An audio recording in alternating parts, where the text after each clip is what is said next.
Kuliah ini adalah mata kuliah akhlak tasawuf. Maka dalam kajiannya itu ada dua disiplin ilmu yang berdiri sendiri, karena ilmu akhlak itu juga disebut sebagai ilmu yang berdiri sendiri, sejajar dengan ilmu hadis, fikih, sejajar dengan ilmu Quran, tafsir. Itu karena memiliki pakar-pakar tersendiri yang memang banyak sekali menulis tentang itu. Seperti misalnya Ibnu Maskiwai, kemudian Imam Al-Ghazali dalam kitab Ihya Ulumuddin itu juga banyak menjelaskan tentang akhlak, ya. Banyak tokoh-tokoh, baik itu tokoh-tokoh dunia maupun tokoh-tokoh nasional seperti Abuddin Nata, Profesor Abuddin Nata, yang kita gunakan juga bukunya pada kuliah ini, ya, seperti bukunya ini Akhlak Tasawuf dan Karakter Mulia Abuddin Nata. Dan banyak juga kita gunakan tentang Ahmad Ba'un Nasution, ini juga Akhlak Tasawuf. Dan ada buku sekunder, ini ditulis tokoh dunia, Syed Hussein Nasr, Tasawuf Dulu dan Sekarang, ya. Dia akan menjelaskan ada perbedaan atau pergeseran di mana tasawuf dipahami pada awal kemunculannya dan berkembangnya pada abad-abad ke berapa 10, 12, terutama 13 itu, kemudian dengan masa kini, gitu, ya. Saya juga masih bawa juga karya yang membahas tentang Al-Ghazali, ya. Di depan tadi ada juga, ya, tokoh Al-Ghazali itu seringkali di pondok pesantren dikenal hanya seorang sufi atau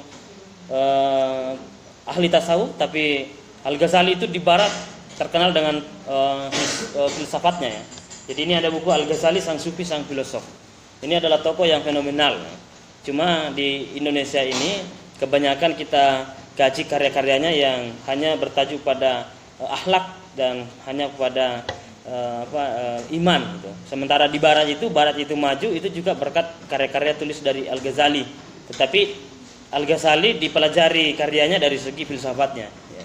Maka rasionalnya di sana itu sangat tinggi, ya, dan berkembang dari segi pemikiran.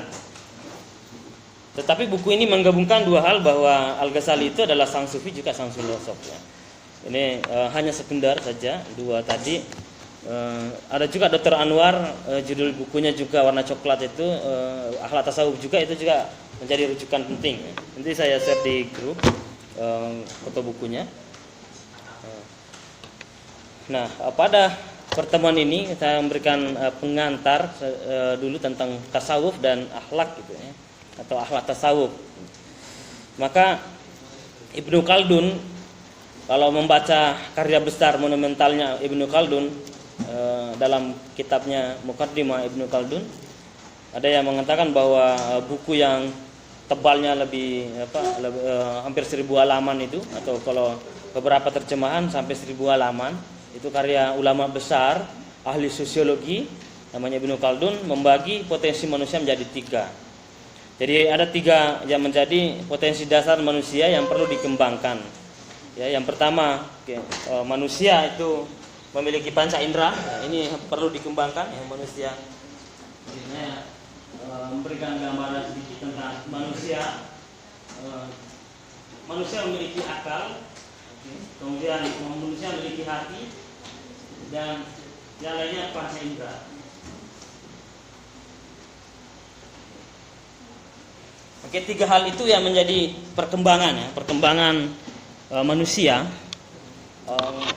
Bagi Ibnu Khaldun, ketiganya harus dirawat dengan baik, terjadi komunikasi dan harmonisasi pada diri manusia.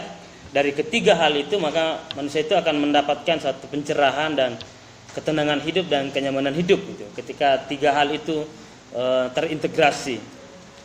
Yang pertama, panca indera. Panca indera ini banyak sudah dibahas dalam fikih, seperti misalnya bab tahara, ya, bersuci.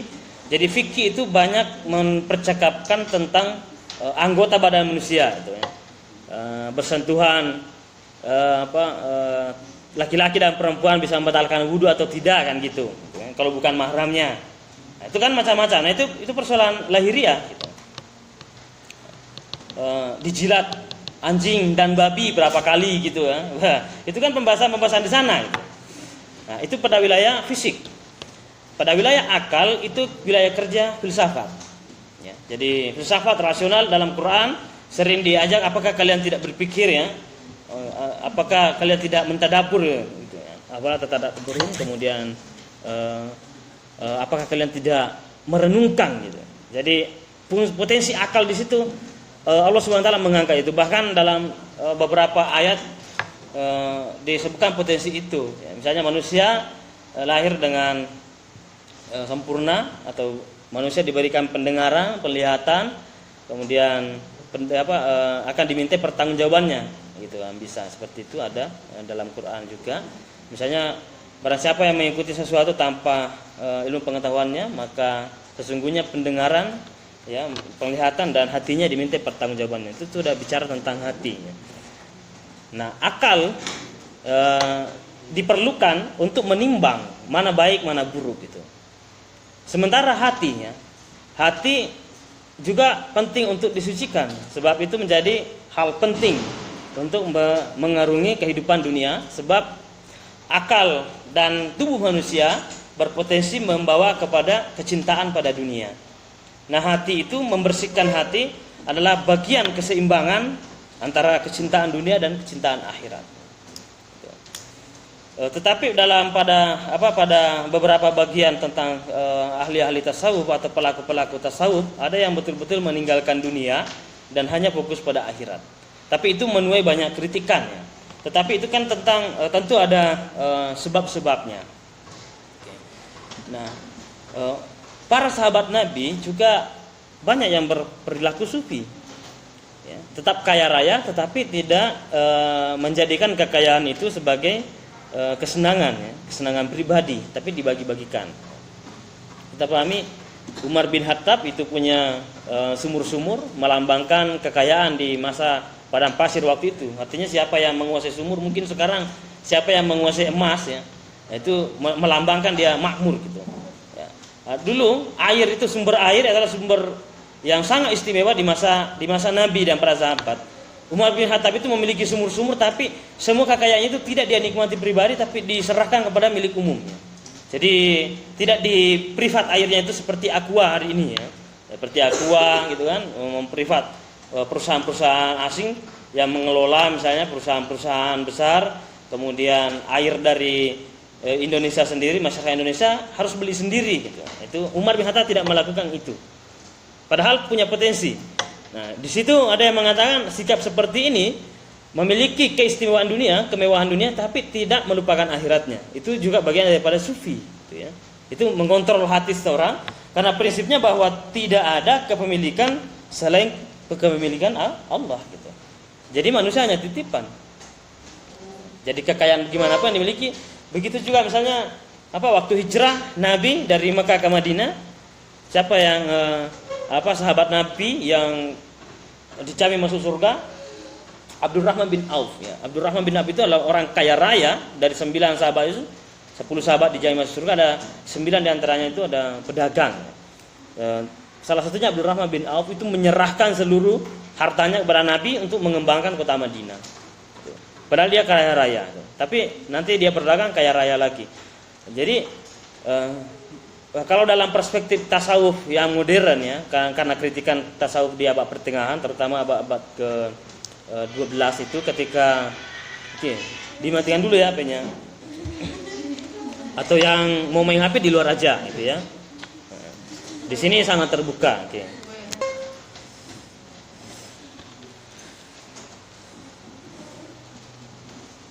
dalam surah Al-Mulk, surah 67 ayat 23. Di situ, dialah zat yang menciptakanmu dan menjadikan bagimu pendengaran, penglihatan dan hati nurani. Jadi di situ mengolah panca indera itu sangat penting, dan hati serta akal merupakan kombinasi seorang untuk maju. Itu bisa dibaca pandangan-pandangan ini dalam karya Abudinata Akhlak Tasawuf pada halaman 153. Itu cetakan yang sudah cukup banyak, cetakan ke-15 ya. Ada juga yang pakar tasawuf dan juga pakar sekaligus pakar filsafat di Indonesia ini, namanya Profesor Harun Nasution, salah satu cendekiawan Muslim Indonesia yang menulis banyak sekali karya dan pernah menjadi rektor dan direktur pasca sarjana UIN Syarif Hidayatullah Jakarta, dulu itu masih YAIN. Dia mengatakan bahwa tasawuf itu minimal ada 5 istilah ya. Minimal ada 5 istilah dari kata tasawuf itu. Yang pertama as-suffa. As-suffa itu adalah para sahabat-sahabat Nabi yang ikut hijrah, di mana melambangkan kekayaan-kekayaan yang dimiliki di masa di tanah Arab ya, di kota Mekah, para konglomerat waktu itu yang dekat dengan Nabi kemudian memilih hijrah dan menyerahkan seluruh harta kekayaannya hanya demi menegakkan kalimat Allah dan hijrah ke Nabi, dan tidak membawa harta bendanya gitu, kecuali apa yang dia pakai gitu. Itu juga ada yang mengatakan bahwa sebenarnya asal muasal dari tasawuf itu sudah ada dipraktikkan oleh para sahabat dan Nabi gitu ya. Kalau mau dilihat dari segi substansinya atau dari segi isinya dari tasawuf itu ya. Jadi ketika ada yang belakangan hari juga mengabaikan harta kekayaannya atau kemudian banyak ke hijrah atau banyak melakukan, akan ada gerakan-gerakan seperti itu. Cuma ada yang menjadi kritikan juga, ketika belum punya apa-apa itu sudah terlalu cinta dunia, cinta akhirat itu. Akhirnya anak istrinya ditinggalkan, ya, saudara-saudaranya ditinggalkan, anaknya kelaparan itu, gizi buruk itu, istrinya menderita itu, kerja keras sendiri. Kemudian pulang-pulang tidak membawa uang, justru menyuruh istrinya menjual motornya ya, yang dari kerja keringatnya sendiri. Itu yang banyak yang terjadi begitu, sehingga agama dipandang kurang menarik gitu. Itu kok ada ajaran yang seperti itu kok kurang menarik gitu ya, kurang tertarik. Banyak malah menjadi cemooh, padahal beragama itu mesti menjadi contoh gitu. Nah, perspektif seperti ini ada kekeliruan dalam memahami hijrah Nabi gitu ya. Jadi Nabi itu berhijrah bukan sama sekali meninggalkan harta kekayaan, tapi justru membangun harta kekayaan di sana gitu. Ya, untuk fondasi menciptakan negara Madinah atau negara berperadaban.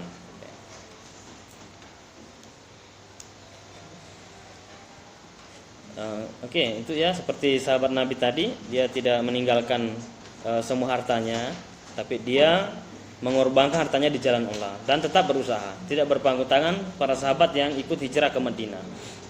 Terbukti ketika Abdurrahman bin Auf berserta para pedagang-pedagang yang lainnya bertanya kepada Nabi, ya Rasulullah, bagaimana caranya saya bersaing dalam berdagang, sementara di sini persaingan dagangnya orang-orang Nasrani Yahudi waktu itu di Madinah, mereka curang dalam timbangan gitu, maka untungnya banyak. Jadi dalam 1 kilogram itu nggak cukup, sehingga untungnya berlipat-lipat. Kata Nabi, kalau kamu ingin bersaing dengan mereka, kamu lebihkan 1 kilo menjadi lebih berat. Kok bisa? Ya Rasulullah, cara berdagang bagaimana itu? Kok malah kita disuruh melebihkan timbangan gitu, di saat orang-orang mengurangi timbangannya? Maka Nabi mengatakan, ya, saya berpengalaman dalam berdagang, coba aja. Jadi Abdurrahman bin Auf itu mencoba berdagang dengan melebihkan timbangannya itu, misalnya 2 kilo dia lebihkan. Akhirnya pada pertamanya beberapa orang yang beli itu merasa berat. Kok kalau saya beli di orang muslim kok berat ya timbangannya? Mengapa kalau saya beli di non muslim itu timbangannya tidak seperti itu? Akhirnya itu bercerita ke temannya. Lama kelamaan Abdurrahman bin Auf itu mengalami kesuksesan dalam berdagang itu karena kejujurannya dan memberikan lebih sedikit ya. Dia melebihkan itu.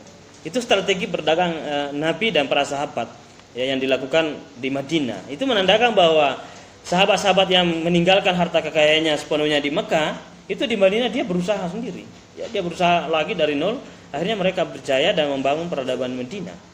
Membangun satu kota menjadi negara besar itu membutuhkan pasti uang sangat banyak.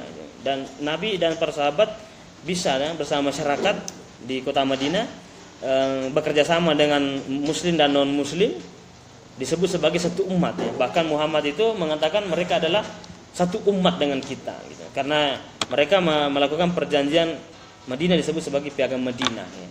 Jadi mereka bebas mau masuk Islam atau tidak, yang penting tidak saling mengganggu ya. Mereka, jadi Nabi itu mengajarkan hikmah yang luar biasa dalam beragama. Kita terbuka ya. Tidak ada paksaan dalam beragama gitu.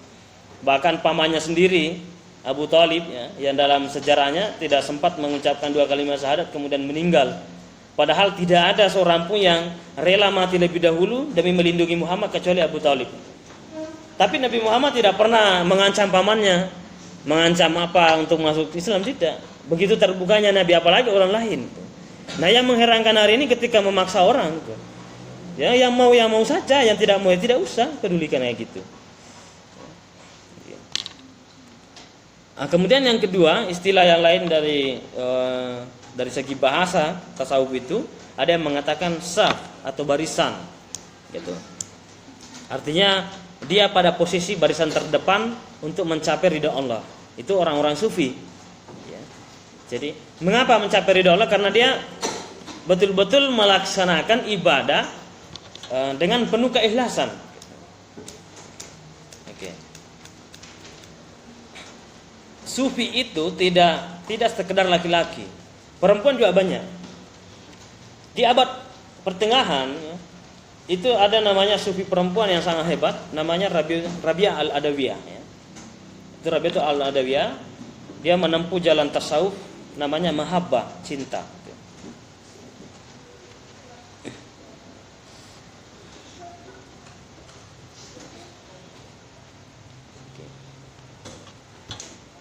Jadi beberapa pandangan tokoh itu ada Al-Hallaj juga ya. Pernah dengar kata Al-Hallaj? Itu kayaknya kurang terdengar ya. Pernah mendengar? Siapa yang pernah mendengar tokoh itu? Al-Hallaj? Enggak pernah. Al-Hallaj ya. Kalau Rabi itu ada ya? Ya, ini.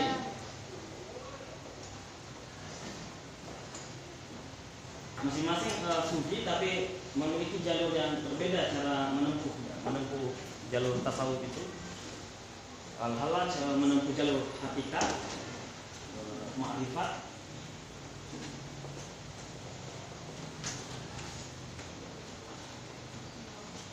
Kemudian ada Rabi'ah al-Adawiyah menempuh jalan mahabbah, cinta.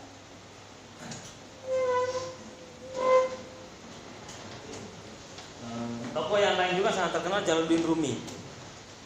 Banyak karya-karyanya ini dan sampai sekarang terus dicetak ulang. Jalaluddin Rumi. Ada Ibnu Arabi.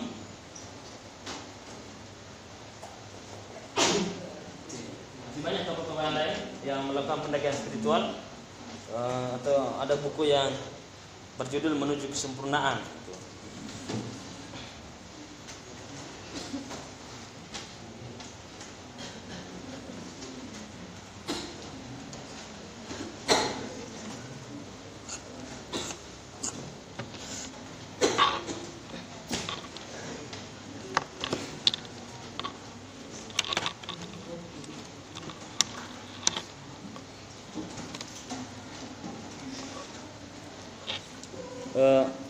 Ada ungkapan yang menarik misalnya dari Rabi'ah al-Adawiyah. Rabi'ah al-Adawiyah seorang sufi perempuan.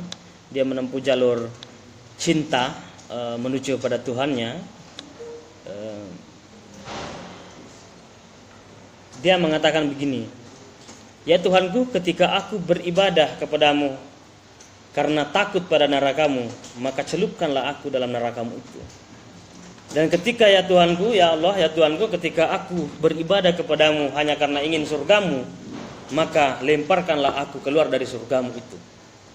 Tapi ketika aku beribadah karena cinta kepadamu, maka rengkulah aku dan tataplah wajahku di kemudian hari ketika aku telah berada di surgamu."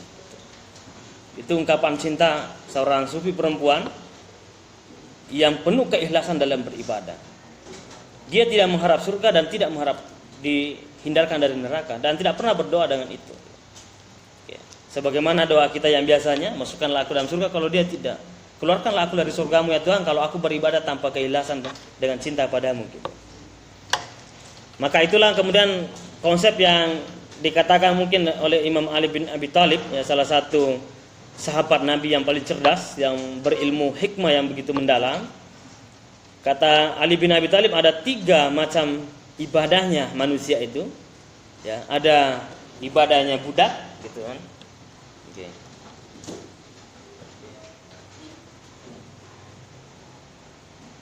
Ibadah bisa dibagi, ada ibadahnya budak, pedagang, dan ini adalah cinta ilmu. Kata Ali bin Abi Thalib, ibadahnya budak itu mengerjakan ibadah karena takut. Yuk sholat, kalau nggak sholat nanti masuk neraka. Itu kan karena takut. Apakah itu ikhlas gitu? Ya, kalau bagi Rabi Alawi itu belum ikhlas. Bagi Rabi Alawi itu beribadah belum pada level keikhlasan. Baru pada level pedagang, baru masih takut.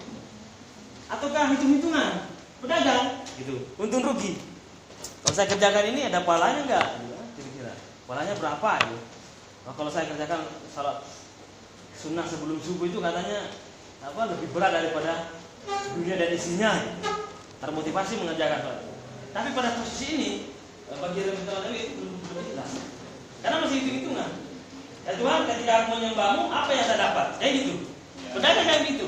Ketika saya memberikan kamu ini berapa kira-kira uang kamu berikan? Jadi kata Rabi Alawi, Tuhan itu jangan dianggap sebagai itu pedagang gitu, hitung-hitungan. Ini berat ya. Ini ilmu sufi ini berat bagi kita ya. Bagi Rabi Alawi itu biasa ya, dan itu memang konsepnya. Hitung-hitungan. Sama orang kuliah itu mengerti nggak apa tujuannya orang kuliah? Anda masuk di perguruan tinggi mencari ilmu, maka ketika ikhlas masuk perguruan tinggi mencari ilmu, bukan mencari nilai. Jadi salah niatnya. Kalau datang ke sini mencari nilai itu salah niatnya. Luruskan. Ini tasawuf itu meluruskan niat kita untuk belajar. Sebab mencari nilai itu banyak macamnya. Bisa kita gunakan apapun itu untuk menambah nilai. Bahkan beli nilai pun di tempat lain, bahkan beli ijazah pun di tempat lain itu bisa. Ngapain kuliah? Ngapain capek-capek kuliah? Cari saja kampus yang menjual ijazah, selesai. Tapi kan orang kuliah ingin belajar. Itu hakikatnya kuliah, ingin belajar menambah ilmu. Itu hakikatnya. Tapi kalau datang sini mencari ilmu, mencari nilai, nah itu salah ya. Itu keliru, itu hitung-hitungan namanya. Nah, di sini harus diperbaiki niatnya. Memperbaiki niat untuk belajar, maka Anda bersungguh-sungguh betul belajar. Nah, dari hasil belajar itu pasti nilainya bagus. Ketika nilai Anda tidak bagus dengan kondisi di mana Anda punya kemampuan yang hebat, maka Anda bisa memprotes. Dan protes Anda itu bisa diterima ketika bisa dibuktikan. Tapi kalau kuliahnya malas, ya, mendengarkan kuliah juga enggak, kerjaan tugas enggak, makalah juga diam aja, ya, terus minta nilai banyak, itu tidak mungkin. Atau nilai jelek dia protes, kita bisa berdiskusi, ya, di tempat di mana Anda mengadu. Dan situ ada saya tanya, tanggal sekian jam sekian begini, itu kan bisa dilaporkan dan bisa dipertanggungjawabkan. Makalahnya dia cuma satu kali bertanya, satu kali begini, kemudian penjelasannya tidak bagus. Nah, itu kan ada semua catatannya. Nah, meluruskan niat itu, jadi keikhlasan itu beda dengan siapa? Al-Halaj itu menempuh jalur hakikat ya, lebih tinggi juga pada posisi ini ya. Ma'rifat itu ya menghadirkan satu konsep disebut sebagai tajalli Tuhan. Dia mengatakan begini, kira-kira manusia itu dengan Tuhan itu bisa menyatu karena manusia itu berangkat dari Tuhan. Jadi manusia itu adalah bagian daripada Allah.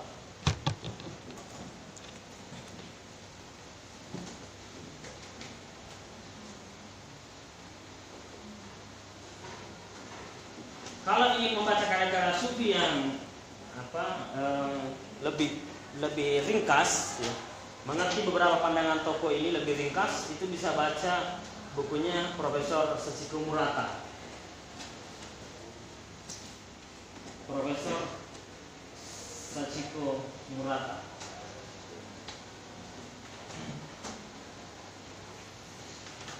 Ini profesor perempuan dari Jepang. Kemudian dia mu'alaf, dia mengkaji Islam sebelum dia mu'alaf. Itu sudah menjadi pakar Islam. Bahasa Arab dia kuasai, tajwid dia kuasai, bahasa Arab Al-Quran dia hafal. Kemudian dia menempuh jalur sufi. Dia mengajar di berbagai negara, termasuk di Amerika, dan menjadi guru besar di Amerika perempuan dari Jepang. Namanya Profesor Sachiko Murata. Sekarang dia Muslim dan tulisannya banyak sekali. Seperti tadi saya katakan, The Tao of Islam.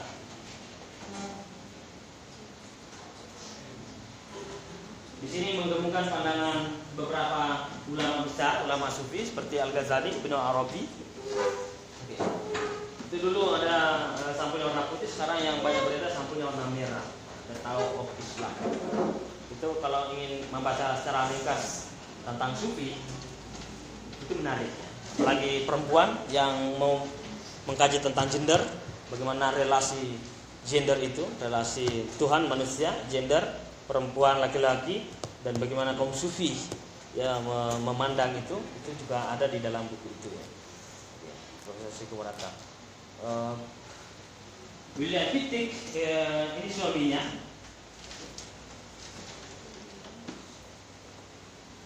Juga profesor, mengikuti istrinya. Juga dia menempuh jalur studi Islam, termasuk sufi juga banyak dia tulis. Jadi kedua-duanya ini suami istri, profesor, tapi dia awalnya non muslim, ya, karena membaca terus Islam, ya mengkaji terus Islam, melebihi orang Islam, cara membacanya betul-betul dia berislam ya. Jadi bukan Islam keturunan, tapi betul-betul dia mencari Islam dan mempelajari Islam. Orang non muslim dari Jepang akhirnya masuk muslim karena sudah menguasai betul Islam ya. Itu dia menulis banyak karya. Itu bisa dibaca ya. Itu menarik ya. Jadi bagaimana tasawuf itu banyak sekali membuat orang menempuh jalur ketuhanan itu karena tradisi membaca yang sangat kuat. Ya. Tradisi membaca dan perenungan mendalam. Salah satu cara merenungi Quran itu sering membacanya. Kalau tidak menghafalnya, sering membaca saja. Membaca, tahu artinya, minimal mengerti artinya, ataukah membaca artinya, syukur-syukur bisa membaca tafsirnya, itu akan membawa Anda menikmati, ya, menikmati isi Quran itu, memahami maksudnya, sehingga Anda menikmatinya. Para profesor pengkaji Islam meskipun non Muslim, mereka menempuh jalur itu. Ya, mereka membaca terus-menerus. Dia memahami ayatnya, dia pahami artinya, beluk bahasanya. Akhirnya dia tergugah hatinya. Oh ternyata begini ya. Inilah yang dimaksud dan melimpah sekali kekayaan intelektual di dalam Quran itu. Akhirnya studi-studi Islam di Barat hari ini semakin berkembang, melebihi perkembangan di studi-studi di Timur. Oke. Mereka lebih banyak mengkaji. Bahkan para pengajar-pengajar Sufi itu banyak mengutip karya-karyanya karena banyak penelitian yang dilakukan oleh Profesor Sachiko Murata. Oke. Kemudian ada tadi mengatakan mensucikan diri, ya itu memang bagian daripada istilah secara bahasanya, mensucikan, terutama mensucikan hati, ya, mensucikan lahir dan batin, terutama mensucikan hati. Kemudian ada yang namanya sopos atau sopis atau sopia. Dalam bahasa Yunaninya, kalau dalam istilah bahasa Indonesianya disebut sebagai hikmah. Ataukah bahasa Arabnya juga ada kata-kata hikmah. Hikmah itu adalah sesuatu yang mendalam di dalamnya.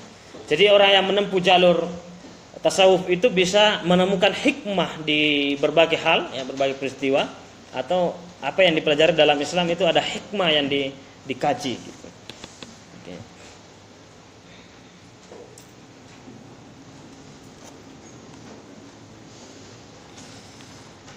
Oke, sampai di sini ada pertanyaan? Silakan kalau ada yang ingin ditanyakan.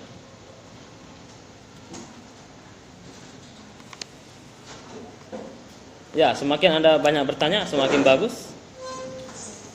Baik, terima kasih pertanyaan-pertanyaannya dan itu yang menarik.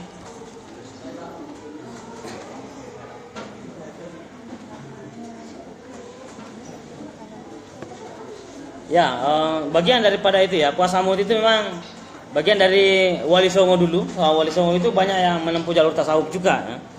Oke. Dan terutama di orang-orang Jawa ya, itu banyak melakukan proses seperti itu.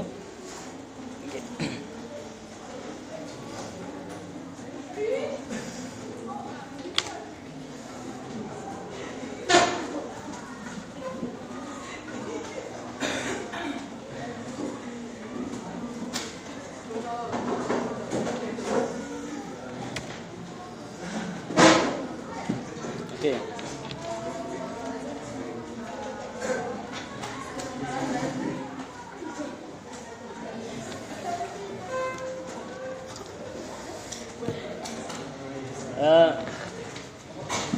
Kalau Jalaluddin Rumi itu terkenal dengan tariannya ya. Ada tarian Saman. Jadi sekarang menjadi aliran. Jadi para sufi-sufi hari ini itu mendirikan macam-macam aliran dan menempuh jalur yang berbeda-beda. Banyak ada namanya dari Halawatiyah ya, kelompok tarekat Halawatiyah. Itu juga jalur sufi yang menempuh, tapi dia sufi akliyah. Dia banyak rasional gitu. Dia memang menempuh jalur sufi tapi juga mencoba mengaktifkan jalur akalnya gitu. Jadi seringkali dia mendiskusikan sesuatu tapi menggunakan potensi akal yang agak tinggi porsinya gitu ya. Oke. Itu kalau Halawatiyah macam-macam. Kalau misalnya dari Jalaluddin Rumi, Al-Halaj terkenal dengan hakikat yang ditempuhnya. Seperti suatu waktu dia pernah dihakimi karena dia mengatakan dalam ibadahnya itu ana al-haq, akulah kebenaran, atau orang memahami itu akulah Tuhan itu. Jadi seolah-olah Al-Halaj itu mengaku dirinya Tuhan.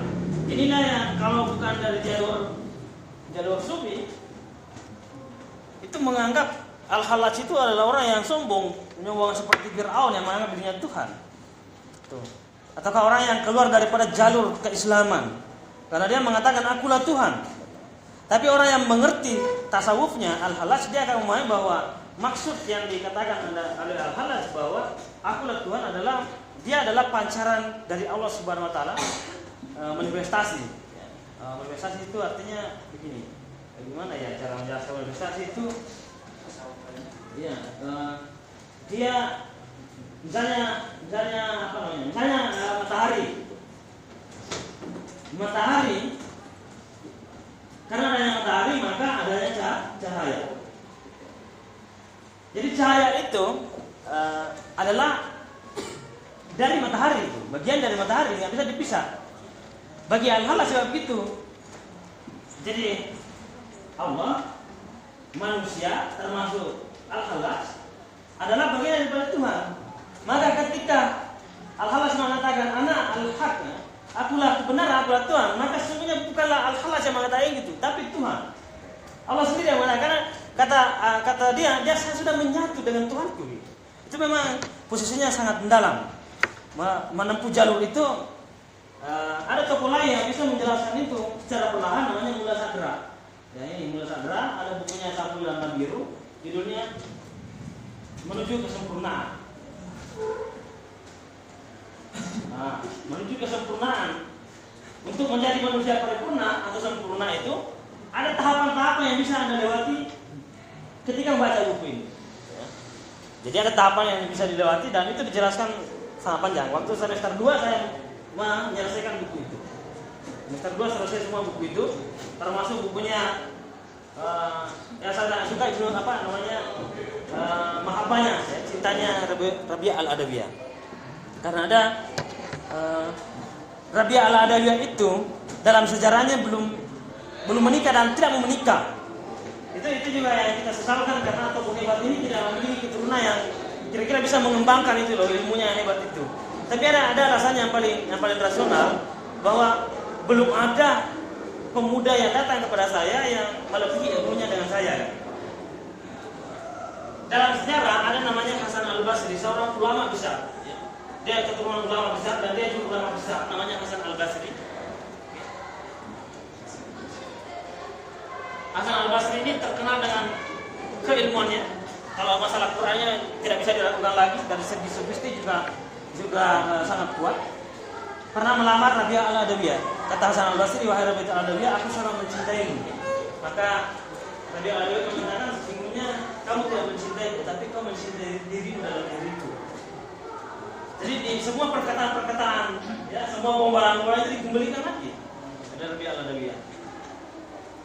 Kalau begitu Rabi'ah, aku ingin menunjukkan kecintaanku dengan ilmuku yang begitu tinggi. Barangkali kau bisa takluk. Terus bagaimana caranya? Maka kata Hasan al-Basri, saya memiliki sajadah. Kamu naik di atasnya, kita akan terbang ke awan berdua. Maka naiklah di atas awan itu, naiklah di atas sajadah itu. Kemudian betul, kehebatan Hasan al-Basri itu bisa membawa Rabi'ah al-Adawiyah itu bisa melayang-layang di awan. Kata Hasan al-Basri, bagaimana? Apakah sekarang dengan kemampuan ilmuku kau bisa menerima cintaku? Kata Rabi'ah al-Adawiyah, belum. Karena apa bedanya kamu dengan burung? Kalau cuma bisa terbang begitu, apa bedanya kamu dengan itu burung yang terbangan? Cuma segitu, kecil sekali. Takluk ya, di situ mulai mundur, tapi ilmunya masih ada. Kalau begitu, karena di udara kamu menolak saya, coba di air. Di air coba kamu di sini, nanti kita akan tidak tenggelam di tengah lautan. Ya, ketika di Hasan al-Basri bersama Rabi'ah al-Adawiyah naik di sajadahnya itu betul seperti kapal ya, seperti kapal itu berlayar, tidak tenggelam dan tidak dimakan oleh hewan-hewan yang buas di sana. Maka Hasan al-Basri mengatakan, wahai Rabi'ah al-Adawiyah, apakah kau telah membuktikan bahwa aku memiliki ilmu yang begitu tinggi? Maka Rabi'ah al-Adawiyah menjawab, apa bedanya kamu dengan ikan yang bisa berenang di laut?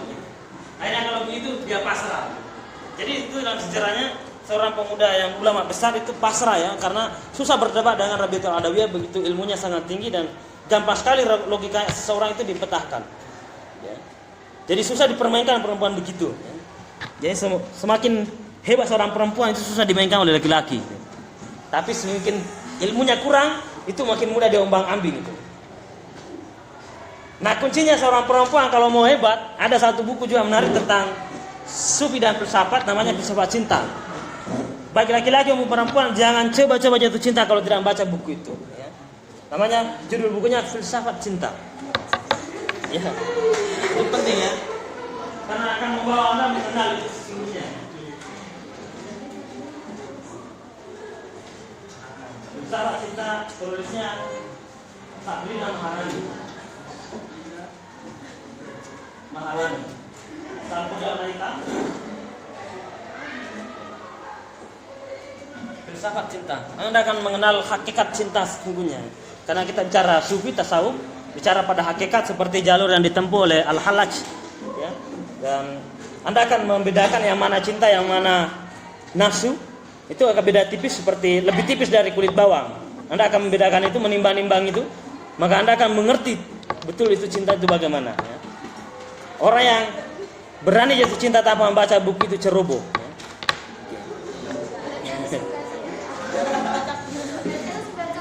Ya baca dulu, gitu. Itu menarik ya, menarik.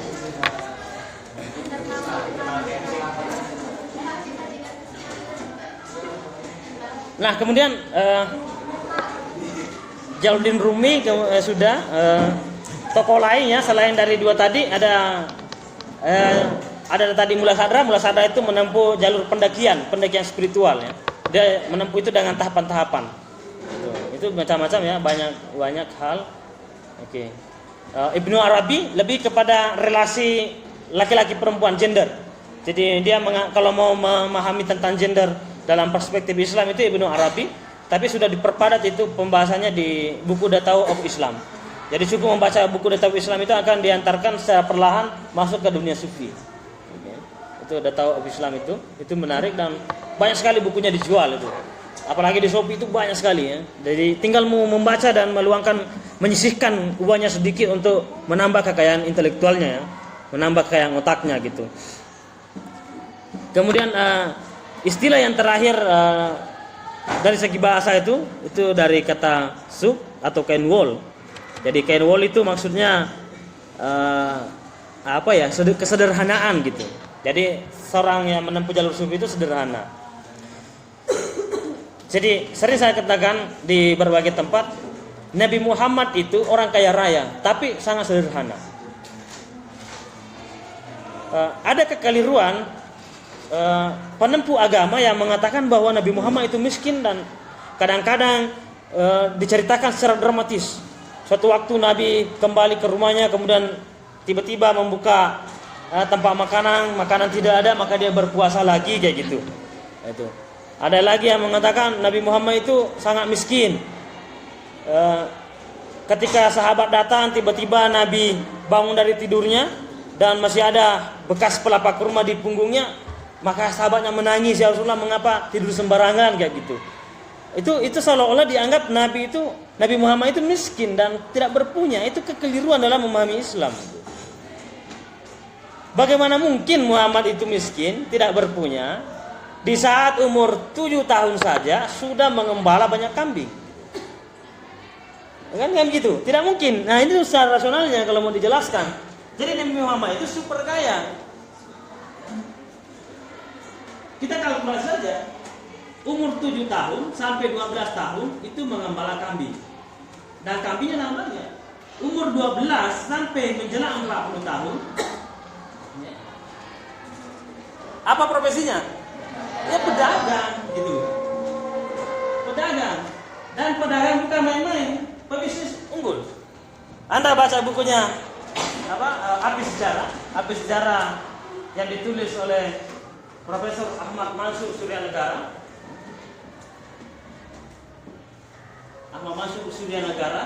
Itu judulnya Api Sejarah.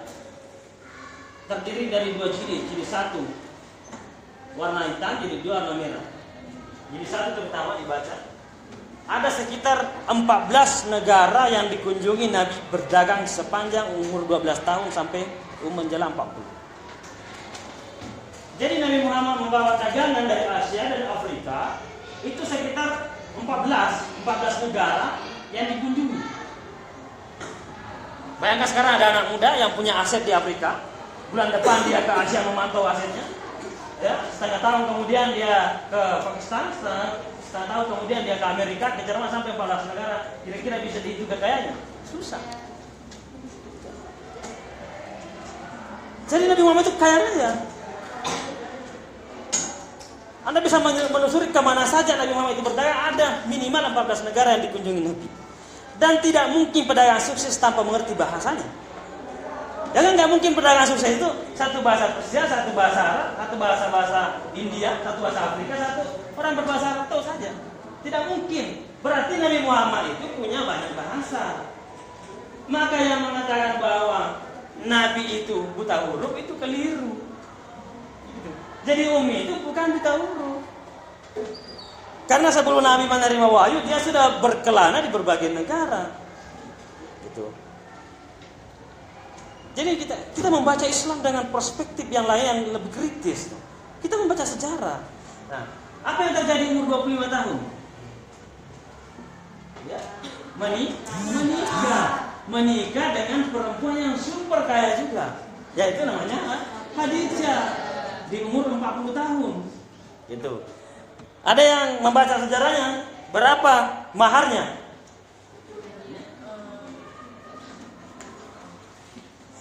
Berapa unta? Untanya dulu dihitung.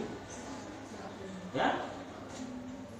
Ada yang pernah baca? Berapa ekor unta? Ya. Ada, ini yang paling sejarah yang paling sedikit dia sebutkan. Katanya 20 ekor unta. Itu di umur 25 tahun Nabi.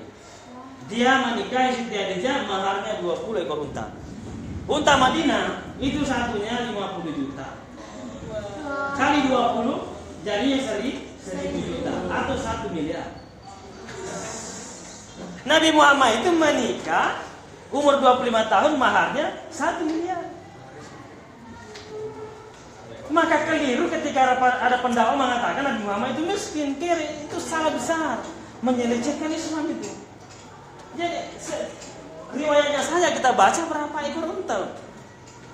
Paling-paling yang terkenal beberapa tahun lalu cuma Syahrini ya, yang sampai miliaran, lainnya belum sampai miliaran itu. Nabi Muhammad itu sudah abad ke-7 sudah miliaran itu. Pada sekarang sudah abad 21. Ya. Sudah sekitar 14.000 tahun yang lalu. Ya. Jadi kaya raya. Nah, yang paling puncaknya 40 tahun Nabi Muhammad itu menerima wahyu. Nah, setelah menerima wahyu, ada nggak sejarahnya Nabi Muhammad berdakwah diberikan amplop? Tidak ada. Ditransferkan rekeningnya? Nggak ada. Ya, nggak ada. Apalagi pesan tarif, dan saya berdakwah ke Taif, tapi tarifnya sekian. Nggak ada. Terus ada nggak sejarah Anda baca apa yang dikerjakan Nabi mencari uang ketika setelah menjadi Nabi? Nggak ada juga. Pekerjaan apa? Berarti umur 40 tahun Nabi merdeka secara finansial. Tidak ada urusan dengan lain-lain karena asetnya terus berjalan di waktu mudanya telah dia kerjakan. Maka dia fokus membangun Islam. Dia membangun masjid, membangun negara, membangun apa? Dengan harta kekayaan yang dimiliki sejak dia kerja keras di masa anak sampai anak muda. Gitu. Nah, orang yang menempuh jalur sufi penting untuk dicontoh ini. Umur 40 tahun Anda merdeka secara finansial. Umur 25 tahun atau pas Anda menikah, Anda memberikan sebanyak-banyaknya pada istri Anda, kan gitu. Istri Anda pun pasti makin melengket itu, ya. Kasih uang sebanyak-banyaknya, mau beli apa-apa ada semua gitu. Ya. Aset terus berjalan, tinggal tidur di rumah, mau kemana saja itu bisa, tapi tetap berjalan. Nabi Muhammad itu tidak ada sejarahnya berjualan setelah menjadi Nabi, tidak ada. Gitu. Berarti apa? Dari mana dia menghidupi anak-anaknya, istrinya dan cucunya? Pasti karena asetnya terus berjalan. Itu pembacaan sejarah secara kritis, pentingnya memahami. Nah, jalur sufi banyak yang menempuh itu atau ke jalur-jalur yang lain, kelompok-kelompok yang lain. Ada seperti itu, dia PNS, dia pengusaha, kemudian dia sudah berumur, dia merasa itu sudah berjalan sendirilah. Ya, tetap berjalan ini dananya, maka dia meninggalkan kampung halamannya, pergi ceramah, pergi keliling beribadah, bermalam di masjid dan sebagainya. Itu ada jalur seperti itu. Mungkin mencontoh Nabi kayak gitu. Meninggalkan anak istrinya, uangnya sudah ada. Yang jadi masalah yang ikut-ikutan tapi belum ada uangnya. Nah, itu yang menjadi masalah itu. Nah, itu yang banyak masalah, merusak Islam sendiri kalau begitu. Tidak apa-apa keluar kemana saja, mau keluar negeri nggak apa-apa, ke Yaman, ke Yordania nggak apa-apa. Yang penting uang itu terus berjalan loh, ke aset istri, ke aset anak-anak, ke aset cucu-cucu kayak gitu. Nah, itu penting, itu namanya sunnah Nabi, ya. Itu sunnah Nabi yang hebat itu. Jadi sunnah Nabi itu bukan sekedar jenggot saja mau dibahas, sekedar celana cingkrang itu terlalu kecil, ya. Tapi Anda merdeka umur 25 tahun, merdeka secara finansial, 40 tahun sudah ongkang-ongkang kaki, semuanya sudah selesai. Nah, itu namanya sunnah yang paling hebat yang bisa dicontoh oleh Nabi, gitu ya. Jadi sama-sama saya menjelaskan sejarah, tapi saya menjelaskan sejarah lebih kepada apa yang sebenarnya terjadi, gitu. Ya, secara kritis dan rasional dengan data-data, gitu ya. Jadi kita mengungkap itu tadi, kemana saja Nabi berdagang, umur sekian, dengan menguasai banyak bahasa, kekayaannya sekian ketika menikah, kekayaannya sekian ketika dia menjadi Nabi. Nah, itu kan penting dibicarakan. Oke, jadi itu yang membedakan ya, membedakan cara berilmunya ya, cara menyampaikan Islam dari orang yang membaca atau orang yang menempuh pendidikan sarjana dengan tidak menempuh gitu ya, atau banyak mengkaji. Nah, itu yang membedakan, pentingnya untuk belajar. Jadi itu yang hari ini bisa menjadi gambaran bagaimana Nabi Muhammad itu memiliki jiwa kesufian. Sufian itu ya. Jadi sumber sufi itu sudah ada di masa Nabi dan para sahabat. Nah, terus bagaimana dengan sejarahnya yang Nabi bangun tidur dengan banyak bekas pelapa kurma? Itu seolah-olah Nabi waktu itu dia tidak ingin enak-enakan tidur di spring bed ya, waktu itu. Nah, tapi dia memahami bahwa pentingnya tetap pijak refleksi meskipun dalam keadaan tidur. Jadi Nabi itu selalu tidur dalam keadaan posisi alasnya itu agak keras.